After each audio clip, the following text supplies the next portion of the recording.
Hello friends, आज हम lossless और डिस्टॉर्शनलेस लाइन की बात करेंगे। तो लास्ट लेक्चर में हमने ट्रांसमिशन लाइंस की इक्वेशन हमने डिराइव की थी और उसमें हमने दो कांस्टेंट देखे थे। एक propagation constant given by gamma is equals to alpha plus beta, और ये कांस्टेंट हमने देखा था कि इसकी वैल्यू आती है आरएलसीजी की टर्म्स में ये। सिमिलरली हमने कैरेक्टरिस्टिक इम्पीडेंस निकाली थी जो कि हमारे पास ये निकल के आई थी। अब ये जो प्रोपेगेशन कांस्टेंट है ये हमारा ईएम वेव्स में जो हमने डिराइव की थी ईएम वेव की इक्वेशन, उससे जो प्रोपेगेशन कांस्टेंट निकाला था उसी के एनालॉगस कंपोनेंट है। ये हमने इलेक्ट्रिकल सर्किट पैरामीटर की टर्म्स में डिफाइन किया गया। यहाँ पर सिमिलरली ये जो Z नॉट है जिसको हम कैरेक्टरिस्टिक इम्पीडेंस बोलते हैं, कैरेक्टरिस्टिक इम्पीडेंस बोलते हैं, ये जो है ये इंट्रिंसिक इम्पीडेंस का एनालॉगस क्वांटिटी है इस सिस्टम में। अब हम इसको यूज करेंगे, हम इलेक्ट्रिकल सर्किट थ्योरी यूज कर रहे हैं तो उसके लिए हम यहाँ पर कैरेक्टरिस्टिक इम्पीडेंस की बात करेंगे जो कि हमारे पास आरएलसीजी की टर्म्स में ये निकल के आती है। तो ये दोनों ही क्वांटिटी क्या है, हमारा फ्रीक्वेंसी डिपेंडेंट आती है। साथ ही साथ ये जो ये है क्वांटिटी, इसको हम वी लिख रहे हैं इन जनरल, इसको मैं वी ही कर देता हूँ। तो ये वी क्या बता रहा है हमें, वेलोसिटी ऑफ द सिग्नल हमें बता रहा है। ठीक है, तो इन बेसिकली ये इक्वेशन जो है हमारी काम आएंगी लॉसलेस लाइन और डिस्टॉर्शन लेस लाइन के लिए कंडीशन डिफाइन करने के लिए। देखिए, बाय डेफिनेशन लॉसलेस लाइन और डिस्टॉर्शन लेस लाइन क्या है वो हमने यहाँ पे शो कर रखा है। तो एक लॉसलेस लाइन क्या होगी, जैसा कि इसका नाम बता रहा है, इसमें कोई लॉसेस नहीं होंगे। तो while electrical signal propagates from load to source to load, there won't be any loss in of the signal of the electrical signal। ऐसी डिस्टॉर्शनलेस लाइन जो है उसको हम देखेंगे आगे कैसे डिफाइन किया गया है। तो लॉसलेस ट्रांसमिशन लाइन क्या होगी, transmission line is said to be lossless if the conductors of the line are perfect. ठीक है, तो लॉसलेस कब होगी लाइन, जब उसके कंडक्टर्स जो होंगे परफेक्ट कंडक्टर होंगे। सिमिलरली जो डाइलेक्ट्रिक मीडियम सेपरेट कर रहा है इन दोनों कंडक्टर्स को, वो भी लॉसलेस होना चाहिए। तो हमारे पास जो लॉसेस होते हैं वो दो ही जगह होते हैं। तो इलेक्ट्रिकल सिग्नल जब हमारा ट्रेवल करेगा कंडक्टर से तो वहां पे लॉसेस होंगे, साथ ही साथ हमारे डाइलेक्ट्रिक मीडियम अगर लॉसी है तो वहां पर, लॉसी डाइलेक्ट्रिक मीडियम है तो वहां पे लॉसेस होंगे। ठीक है, तो ये दोनों नहीं होना चाहिए। अब परफेक्ट कंडक्टर की कंडीशन में क्या होती है, अगर हम लिखना चाहें तो इसकी कंडक्टिविटी क्या होनी चाहिए, इनफाइनाइट होनी चाहिए। तो ये कंडक्टिविटी हो जाएगी इनफाइनाइट अगर हम लिखना चाहें कंडीशन। सिमिलरली अगर हम लिखना चाहें कि डाइलेक्ट्रिक मीडियम परफेक्ट होना चाहिए यानी लॉसलेस डाइलेक्ट्रिक मीडियम होना चाहिए, तो उसकी कंडक्टिविटी क्या होनी चाहिए, उसकी कंडक्टिविटी होनी चाहिए zero, nearly equal to zero और इक्वल टू जीरो होनी चाहिए। ठीक है, अब ये तो हमने इसकी डेफिनेशन की बात की है। ठीक है, लेकिन अगर हम सर्किट पैरामीटर्स की टर्म्स में बात करें कि लॉसलेस लाइन किस तरह की होगी, किस तरह की दिखेगी, तो देखिए हमारा जो लॉस है वो किस तरह का लॉस है, ओमिक लॉस होगा यहाँ पे, और हीट लॉस होगा बेसिकली। तो यहाँ पर हम बोल सकते हैं कि अगर हमारा आर जीरो है तो रेजिस्टेंस जीरो है कंडक्टर का, यानी परफेक्ट कंडक्टर हो गया यहाँ पे। ये हमारा कंडक्टर क्या हो गया, परफेक्ट हो गया कंडक्टर। ठीक है, सिमिलरली इसकी कंडक्टिविटी इनफाइनाइट है तो रेजिस्टेंस क्या हो जाएगा, देखिए कंडक्टिविटी इनफाइनाइट है तो रेजिस्टिविटी क्या हो जाएगी, जीरो। रेजिस्टिविटी जीरो हो जाएगी तो रेजिस्टेंस क्या हो जाएगा, जीरो, क्योंकि रेजिस्टेंस क्या होता है, R is equal to rho L by ए।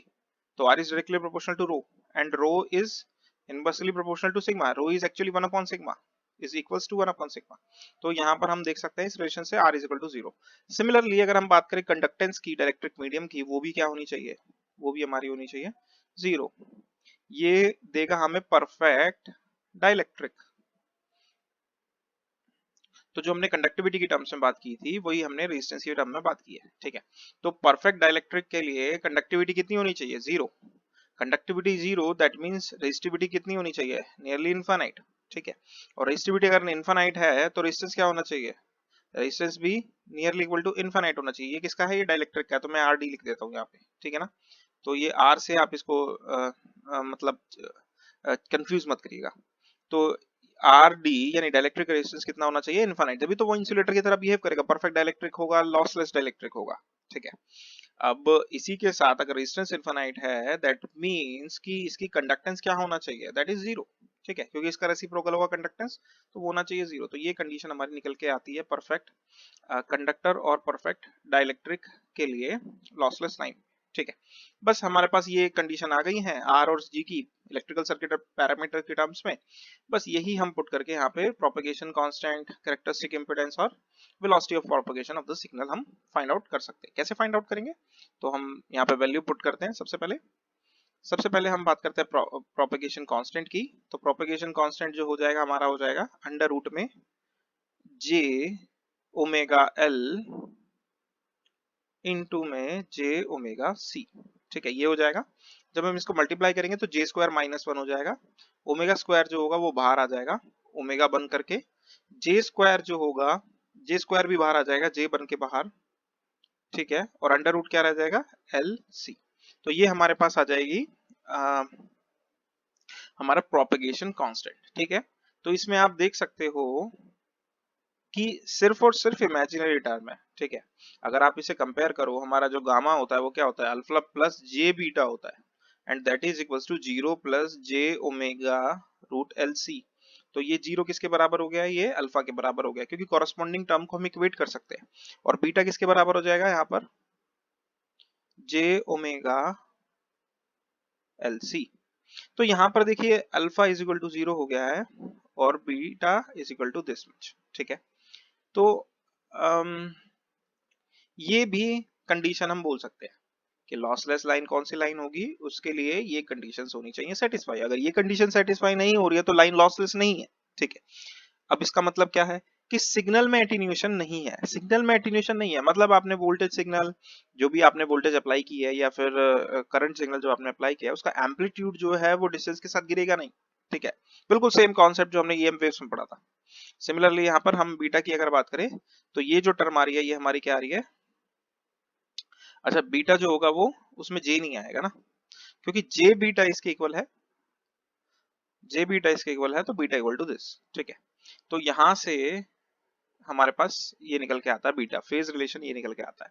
अब इसी को आप एक चीज और देख सकते हैं, हमें वेलोसिटी निकालनी है। वेलोसिटी क्या होती है, वेलोसिटी होती है ओमेगा अपॉन में बीटा। तो यहां से आप देख सकते हैं, इस रिलेशन से आप देखें ओमेगा अपॉन में बीटा हम निकाल सकते हैं, तो ये हो जाएगा 1 बाय रूट एल सी। ठीक है, तो ये हो जाएगी वेलोसिटी ऑफ द सिग्नल। तो वेलोसिटी ऑफ द सिग्नल के लिए हम ये रिलेशन याद रखेंगे। ठीक है, तो ये हमारी कंडीशन भी डिराइव हो गई, और अगर इस तरह का कोई फॉर्मूले से कोई छोटा मोटा न्यूमेरिकल आता है तो वो भी हम सॉल्व कर सकते हैं। ठीक है, this is all about our lossless line. अब हम बात करेंगे डिस्टॉर्शन लेस लाइन की। ठीक है, तो डिस्टॉर्शन लेस लाइन क्या होती है, डिस्टॉर्शन लेस लाइन वो होती है जिसमें attenuation constant is frequency independent. मतलब अल्फा जो है वो फ्रीक्वेंसी इंडिपेंडेंट होना चाहिए। अब इसका मतलब क्या है, इसका मतलब ये है सिंपल सा कि अल्फा का जब आप फॉर्मूला लिखोगे तो उसमें कोई भी टर्म जो है वो फ्रीक्वेंसी की नहीं आनी चाहिए। यहाँ पे ओमेगा या एफ अपीयर नहीं होना चाहिए, that is the only meaning of this term. ठीक है, तो ये फ्रीक्वेंसी इंडिपेंडेंट होना चाहिए, फ्रीक्वेंसी पे डिपेंड ना करे। ठीक है, while the phase constant is linearly dependent on frequency। Phase constant क्या होना चाहिए, वो डायरेक्टली प्रोपोर्शनल होना चाहिए ओमेगा के। यहाँ पे लीनियर कह रहा है, लीनियर मतलब ये दोनों दोनों की पावर 1 होनी चाहिए, ये होना चाहिए। तो अगर इस तरह की ये ओमेगा यहाँ पर नहीं आना चाहिए, तो ये अगर ये दोनों कंडीशन सेटिस्फाई होती है तो हम बोलेंगे कि ये लाइन जो होगी डिस्टॉर्शन लेस लाइन है। ठीक है, एक्चुअल में होता क्या है कि जब अल्फा ओमेगा का फंक्शन होता है, तो देखिए जब हमारी लाइन में डिफरेंट डिफरेंट फ्रीक्वेंसी सिग्नल्स के लिए जो एटीन्यूएशन होता है वो अलग अलग होता है। ठीक है, कोई ज्यादा डिके होगा, कोई कम डिके होगा सिग्नल। तो बेसिकली हम ये नहीं चाहते, हम सेम डिके चाहते हैं। ठीक है, हम सिर्फ ये चाहते हैं फ्रीक्वेंसी चेंज होने से उनका फेज कांस्टेंट में चेंज आए केवल। ठीक है, वेवलेंथ पे ओनली चेंज आए। ठीक है, तो वो भी डायरेक्टली प्रोपोर्शनल हो, तो इस तरह की लाइन को हम डिस्टॉर्शनलेस लाइन बोलते हैं। ठीक है, अब देखिए यहाँ पर हम देख सकते हैं कि alpha equal to 0 lossless line में आ रहा है, तो ये फ्रीक्वेंसी इंडिपेंडेंट है। तो हम यहाँ पे बोल सकते हैं ना कि कोई भी लॉसलेस लाइन जो होगी वो हमेशा क्या होगी, और यहाँ पे देखिए बीटा भी जो है वो डायरेक्टली प्रोपोर्शनल आ रहा है, बीटा की पावर 1 जो है ओमेगा की पावर 1 के प्रोपोर्शनल आ रहा है। तो कोई भी लॉसलेस लाइन जो होगी वो हमेशा क्या होगी, डिस्टॉर्शन लेस भी होगी हमेशा। ठीक है, लेकिन हर डिस्टॉर्शन लेस लाइन जो होगी वो जरूरी नहीं है कि लॉसलेस हो। क्यों, क्योंकि हमने यहाँ पे बोला है कि ओमेगा का फंक्शन नहीं होना चाहिए, लेकिन यहाँ पे कुछ और तो आ सकता है। जैसे सपोज करिए यहाँ पर आ गया 1 2 3 कोई कांस्टेंट आ गया, या आरएलसी के टर्म्स में कुछ आ गया है रिलेशन जिसमें ओमेगा नहीं है। तो अगर ओमेगा नहीं है तो अल्फा इंडिपेंडेंट ऑफ ओमेगा होगा, लेकिन वो जीरो नहीं है, जीरो नहीं है तो लॉस होगी, तो यहाँ पे लॉस होंगे। तो इस केस में ये जरूरी नहीं कि लॉसलेस हो, ठीक है। तो यहाँ पर ये एक स्टेटमेंट हम याद रख सकते हैं। नेक्स्ट, अब इसको डिराइव कैसे करें, इस कंडीशन को हम हार्नेस कैसे करें इन फॉर्मूलाज में, ठीक है। तो देखिए यहाँ पर हमने बोला था कि R और G 0 होने चाहिए, और उसके लिए हमने प्रोपेगेशन कांस्टेंट और वेलोसिटी निकाली थी। अच्छा, यहाँ पे कैरेक्टरिस्टिक इंपेडेंस और हमें निकालना रह गया है, वो हम और फाइंड आउट कर लेते हैं। तो कैरेक्टरिस्टिक इंपेडेंस क्या होगा हमारा, अंडर रूट में R plus J omega L की जगह पर आ जाएगा जे ओमेगा एल, आर तो जीरो हो जाएगा, यहाँ पे G plus J omega C की जगह आ जाएगा जे ओमेगा सी, तो जे ओमेगा से जे ओमेगा कट जाएगा, तो ये अंडर रूट में L upon C, this is another relation. ये कैरेक्टरिस्टिक इंपेडेंस है किसके लिए, हमारी लॉसलेस लाइन के लिए, ठीक है। तो बेसिकली ये दोनों रिलेशन हमने फाइंड आउट कर लिए लॉसलेस लाइन के लिए। सिमिलरली हमें यहाँ पर भी यही सेम चीज काम करनी है, सेम काम करना है बिल्कुल। अच्छा, तो देखिए हमारे जो डेफिनेशन है उसमें बात हो रही है एटीन्यूएशन कांस्टेंट और फेज कांस्टेंट की। तो सबसे पहले कंडीशन इसकी निकालने के लिए, इसकी कंडीशन निकालने के लिए हमें कौन सा फॉर्मूला यूज करना पड़ेगा, ये, क्योंकि इसी में एटीन्यूएशन कांस्टेंट और फेज कांस्टेंट आ रहा है। तो इसको हम यूज नहीं करेंगे, पहले हम इसको यूज करेंगे। तो सबसे पहले मैं पिक करूंगा अपने गामा वाले रिलेशन को, ठीक है। तो gamma is equals to under root में R plus J omega L bracket में G plus J omega C, ठीक है। अब इसमें एक चीज देखिए जरा, जब आप इसको मल्टीप्लाई करेंगे तो होगा क्या, R into G plus J omega, यहां पर आ जाएगा R C plus L G plus, sorry minus omega square L C. तो ये हमारा आएगा जब आप मल्टीप्लाई करेंगे टर्म्स, ठीक है। तो ये रियल टर्म हो गई, ये भी रियल टर्म हो गई, ओमेगा स्क्वायर एल सी जो यहाँ पर निकल के आया है, ये भी क्या हो गई, ये एक रियल टर्म हो गई हमारे पास, ठीक है। इसको मैं ऐसे लिख लेते हैं direct, power 1/2। Actually it is hard to write like this. तो ये टर्म हमारी रियल टर्म है, ये टर्म रियल टर्म है, और ये वाली टर्म जो है ये हमारी इमेजिनरी टर्म है। अब देखिए रियल टर्म जो है ये तो फ्रीक्वेंसी इंडिपेंडेंट है, लेकिन ये वाली रियल टर्म जो है वो ओमेगा स्क्वायर के डिपेंडेंट है। तो अगर हम डायरेक्टली इस तरह से देखें तो propagation constant is dependent on frequency, पर हमें ऐसी कंडीशन निकालनी है जिसके लिए ऐसा ना हो, तो वो भी हमें देखना ही पड़ेगा, ठीक है। तो इसके लिए मैं आपको एक सिंपल सा लॉजिक बताता हूँ, ठीक है। ये सब हम अपने एनालिसिस के लिए, अपनी जानकारी के लिए कर रहे हैं, इतने सब की जरूरत नहीं है, बस आपको कंडीशन याद रखनी है। देखिए अगर x प्लस जे वाई हमारे पास कोई कॉम्प्लेक्स नंबर है अंडर रूट, और यहाँ पर एक और कॉम्प्लेक्स नंबर है, ठीक है। अगर उन दोनों नंबर की जगह अगर इसका स्क्वायर हो जाए तो होगा क्या, ये दोनों कैंसिल आउट हो जाएंगे, तो हमारे पास नंबर क्या बचेगा, x प्लस जे वाई, ठीक है। ये नंबर बचेगा हमारे पास, ठीक है, अगर ये हमारे पास कॉम्प्लेक्स नंबर था तो। सेम यही कॉन्सेप्ट हम यहाँ पर अप्लाई करते हैं। एक बार इसको ध्यान से देखिएगा, ये वाली जो टर्म है अगर इस वाली टर्म के किसी तरह से बराबर हो जाए तो यहाँ पे इसका होल स्क्वायर बचेगा, स्क्वायर से ये रूट कैंसिल हो जाएगा।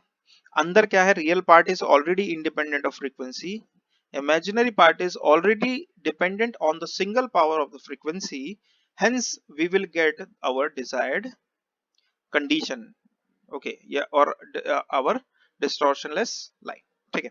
तो यही चीज हम यहाँ पर करने वाले हैं। इसके लिए हम करते क्या हैं, इसके लिए हम सिंपल सा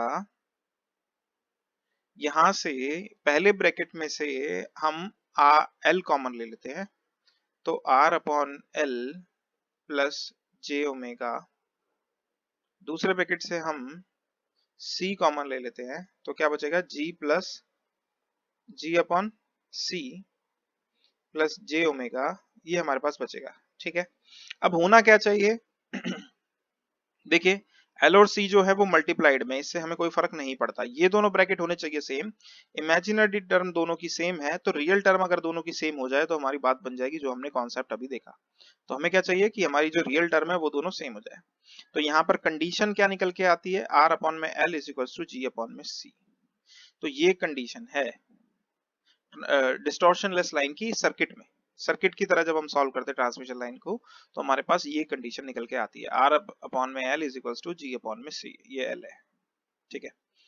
तो बेसिकली ये कंडीशन हो गई, और उस पर्टिकुलर केस में होगा क्या, उस पर्टिकुलर केस में R upon L plus J omega, क्योंकि ये दोनों बराबर हैं तो G अपॉन यहाँ पर भी मैं R अपॉन L रख सकता हूँ G अपॉन C की जगह, तो इसका होल स्क्वायर आ जाएगा, स्क्वायर से ये कैंसिल हो जाएगा रूट, तो प्रोपेगेशन कांस्टेंट जो हमारा बचेगा वो बचेगा LC R अपॉन में L प्लस J ओमेगा। और इसको फर्दर सिंप्लीफाई करके हम लिख सकते हैं रियल और इमेजिनरी पार्ट में डिवाइड करके कि RC plus J omega LC, तो ये हमारे पास आता है। ठीक है, तो इस पर्टिकुलर केस में अल्फा जो हमारा आ गया है वो आ गया है RC। ठीक है, अल्फा हमारा RC के बराबर आ जाएगा। सॉरी, यहाँ पर मैंने ना गड़बड़ कर दिया थोड़ा सा, यहाँ पर रूट जो होगा वो इस ब्रैकेट के लिए कटेगा केवल, यहाँ पे अंडर रूट LC है। ठीक है, और अंडर रूट LC है तो ये जो एक्सप्रेशन होगा वो थोड़ा सा चेंज करके आएगा, तो वापस से हम इसको लिखते हैं। चलिए, वैसे अब तो सिंपल है, मैथमेटिक्स ही हमें दिखानी है, यहाँ पे थोड़ा सा बेसिक अलजेब्रा हमें करना है। तो L यहाँ पे डिनोमिनेटर में आएगा तो ये C अपॉन में L हो जाएगा अंडर रूट में RC अपॉन में L। ठीक है, अब C अपॉन में L जो है, चलिए एक ही बात है, ऐसे भी छोड़ सकते हैं हम इसको, और बीटा कितना निकल के आएगा, ये हमारा निकल के आएगा ओमेगा अंडर रूट LC। ठीक है, इसको फर्दर हम सिंप्लीफाई भी कर सकते हैं, RC अपॉन में L है ना, तो RC अपॉन में L जो है, अगर हम इस फॉर्मूले से देखें, RC अपॉन में L जो होगा वो किसके बराबर है, वो G के बराबर है। ठीक है, तो मैं अगर यहाँ से R को अंदर ले जाऊं तो ये R स्क्वायर C अपॉन में L हो जाएगा, और RC अपॉन में L की जगह मैं G रख सकता हूँ, तो ये अंडर रूट में R और G रह जाएगा। ठीक है ना, अल्फा जो हो जाएगा हमारा अंडर रूट RG हो जाएगा, बीटा जो होगा वो ये हो जाएगा। तो ये हमारी कंडीशन है। ठीक है, अगर लॉसलेस लाइन होगी तो ये दोनों क्वांटिटीज जीरो होंगी, तो अल्फा हमारा जीरो हो जाएगा। ठीक है, तो ये कंडीशन हो गई। साथ ही साथ अगर हम कैरेक्टरिस्टिक इंपीडेंस की बात करें Z0, तो उसका फॉर्मूले में क्या आता है, R plus J omega L upon में G plus J omega C। इसको हम सॉल्व करेंगे, जब हम इसको सॉल्व करेंगे तो यहां से हम L कॉमन ले सकते हैं, L कॉमन लेंगे तो ऊपर बचेगा R अपॉन में L प्लस J ओमेगा, नीचे बचेगा हमारा C कॉमन लेने के बाद G अपॉन में C प्लस J ओमेगा, और ये अंडर रूट, दोनों ब्रैकेट सेम है क्योंकि R अपॉन में L is equal to G upon में C, ये हमने देखा था रिलेशन में ऊपर यहाँ पर, तो इसके लिए ये कैंसिल आउट हो जाएंगे, तो कैरेक्टरिस्टिक इम्पीडेंस जो आ जाएगी वो L अपॉन में C आ जाएगी। तो यहाँ पर आप देखिए जरा, दोनों ही केस में कैरेक्टरिस्टिक इम्पीडेंस क्या आ रही है, वो सेम ही आ रही है। ठीक है, अच्छा, इसको हम वापस से इसको कंपेयर भी कर सकते हैं, हम R0 प्लस JX0 हम लिख सकते हैं, इसको रियल पार्ट और इमेजिनरी पार्ट होगा इसका। यहाँ पर Z0 में इमेजिनरी पार्ट नहीं आ रहा है, इमेजिनरी पार्ट हमारा 0 आ रहा है, तो R0 बस रियल पार्ट ही है कैरेक्टरिस्टिक इम्पीडेंस में। तो हम ये भी बोल सकते हैं कि imaginary part of the characteristic impedance will be 0 for both lossless and our distortionless transmission line। ठीक है, ओके, सो विद दिस, अच्छा एक लास्ट चीज इसमें हमें जो डिस्कस करनी है वो हम देख लेते हैं। हमारे पास दो तरह की रिक्वायरमेंट्स हैं, एक तो पावर ट्रांसमिशन और एक कम्युनिकेशन। तो कम्युनिकेशन में बेसिकली लो फ्रीक्वेंसी और हाई पावर सिग्नल हम, सॉरी उल्टा लिख दिया है, high frequency and low power signal हम बेसिकली सेंड करते हैं, और यहाँ पर हम लो फ्रीक्वेंसी और हाई पावर सिग्नल हम यहाँ पे सेंड करते हैं। ठीक है ना, यहाँ इसमें होता है हमारा, तो यहाँ पर बेसिकली हम क्या चाहते हैं कि लॉसेस हमारे मिनिमम हो, लॉसेस को हम मिनिमम चाहते हैं, यानी लॉसलेस लाइन हम चाहते हैं, लेकिन लॉसलेस लाइन तो खैर प्रैक्टिकली पॉसिबल है नहीं, सो हम लॉसेस क्या चाहते हैं, मिनिमम चाहते हैं। बट कम्युनिकेशन में जो पावर होती है वो पावर लेवल बहुत ही कम है, तो लॉसेस से हमें उस एज सच बहुत ज्यादा फर्क पड़ता नहीं है। यहाँ पर हमें जो लाइन चाहिए होती है वो डिस्टॉर्शन लेस चाहिए होती है, ठीक है। तो यहाँ पर हमें डिस्टॉर्शन लेस लाइन चाहिए होती है, डिस्टॉर्शन या फिर मिनिमम हमें चाहिए होता है, ठीक है। तो ये एक और चीज है, एक और कॉन्सेप्ट है जो हमारे दिमाग में होना चाहिए। Anyways, with this our topic is finished. In next lecture um, we will see about the power and input impedance of the transmission line. Thank you.